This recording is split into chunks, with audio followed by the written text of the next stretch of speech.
साथियों, मैं शिवा आप सभी का आरएमसी शिवा ऑनलाइन प्लेटफॉर्म पर हार्दिक अभिनंदन और स्वागत करता हूँ।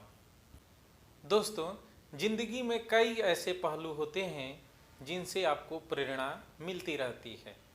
ऐसे ही प्रेरणा देने वाले हमारे एक छात्र हैं प्रमोद गुप्ता, जिन्होंने इंडियन एयरफोर्स के ग्रुप एक्स में सफलता हासिल की है।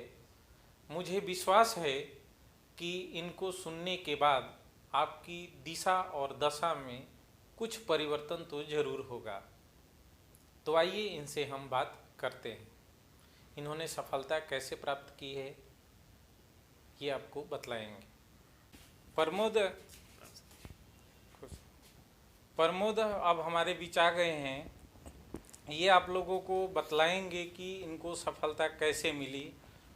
चूँकि ये भी ग्रामीण परिवेश से ही आते हैं, तो आपके लिए बहुत महत्वपूर्ण हो जाता है कि हम समझें कि इस क्षेत्र से, ग्रामीण क्षेत्र से कैसे सफल होंगे।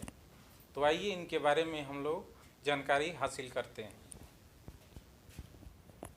मेरा नाम प्रमोद कुमार गुप्ता, मैं शाहपुर पट्टी यहाँ टेढ़ी गली से आया हूँ। मैं भी आप लोगों की तरह हूँ, ग्रामीण हूँ। मैं भी गांव में ही पढ़ा लिखा हूँ। मैंने 10th नवोदय से किया, 12th भी नवोदय से किया और फिर एक साल रह के मैंने तैयारी किया। तो फिर तिवारी सर के सानिध्य में मैंने एयरफोर्स का फॉर्म भरा।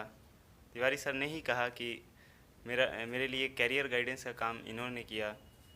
मेरे लिए जो भी एयरफोर्स की रिक्वायरमेंट थी सब इन्होंने की। उन एयरफोर्स के मेडिकल के लिए, एयरफोर्स के एग्ज़ाम के लिए, सभी के लिए इन्होंने ही मुझे बताया, तभी मैंने ये सफलता पाई है। सबसे पहले मैं तो तिवारी सर को बहुत बहुत धन्यवाद कहना चाहूँगा कि इन्होंने जो गाइडेंस मेरे लिए दिया है वो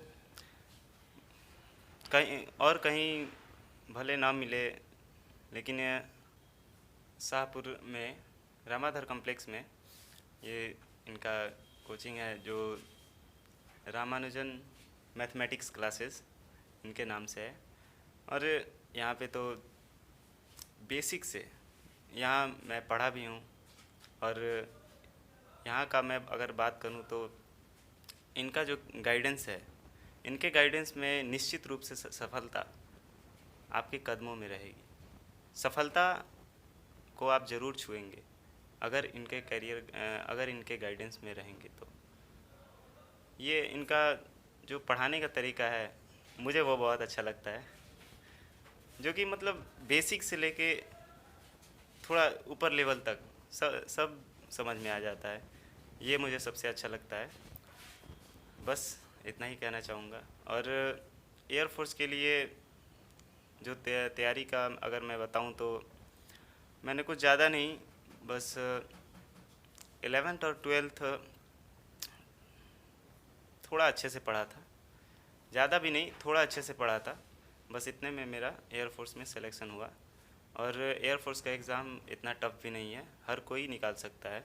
बस थोड़ा 11-12 के साथ साथ इंग्लिश पे भी ध्यान दें, क्योंकि एयरफोर्स में ये ग्रुप डिस्कशन एक है जो कि वो भी बहुत इम्पोर्टेंट हो जाता है, क्योंकि उसमें से भी लड़के निकाले जाते हैं। जैसे अगर मैं अपना बताऊं तो मैं ग्रुप डिस्कशन में था, तो लगभग 13 लड़के थे। 13 लड़कों में से ग्रुप डिस्कशन में 3 लड़के निष्कासित हुए, जबकि 10 का सिलेक्शन हो गया। ऐसा मान सकते हैं कि अगर एनडीए का फर्स्ट डे का इंटरव्यू हो तो उसमें से 13 लड़के में से 2 लड़के सिलेक्टेड होंगे, 11 निष्कासित होंगे। तो ऐसा समझ लीजिए कि एनडीए के ग्रुप डिस्कशन से ये तो बहुत इजी है। और ये आप सिर्फ बेसिक इंग्लिश, अपना इंट्रोडक्शन और थोड़ा 5-6 लाइन बोलना अगर सीख जाएंगे तो इनका यहाँ एयरफोर्स का ग्रुप डिस्कशन आसानी से निकाला जा सकता है। और एयरफोर्स के एग्ज़ाम के लिए तो हमारे सर हैं, एयरफोर्स, कोस्ट गार्ड और नेवी, तीनों के लिए यहाँ बच्चे तैयारी कर रहे हैं और कईयों ने सफलता भी हासिल की है, जो कि आज मैं आप लोगों के सामने हूँ। इसीलिए उनमें से एक हूँ मैं भी, जो कि सारा श्रेय हमारे तिवारी सर को ही जाता है। बस इतना ही कहना चाहूँगा। बहुत बहुत धन्यवाद तिवारी सर आपको भी। धन्यवाद। इनको हम लोग मिठाई खिलाकर मुंह मीठा करेंगे।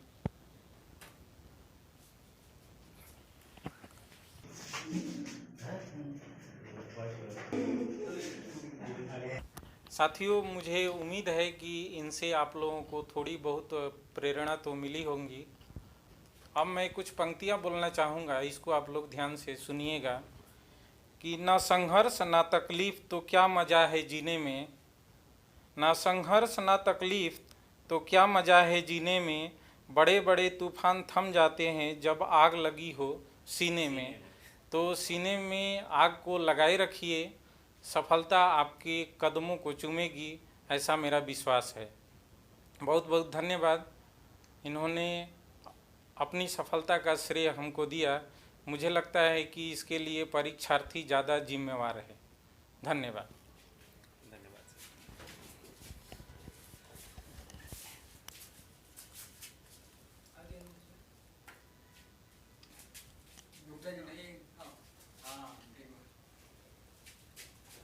हाँ।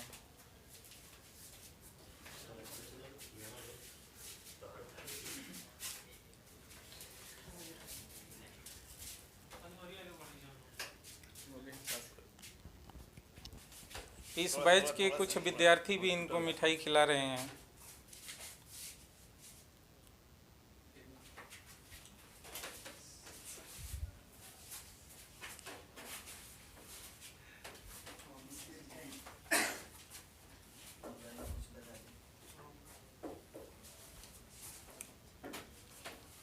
इनका अगली बार जरूर इनका भी सिलेक्शन होगा।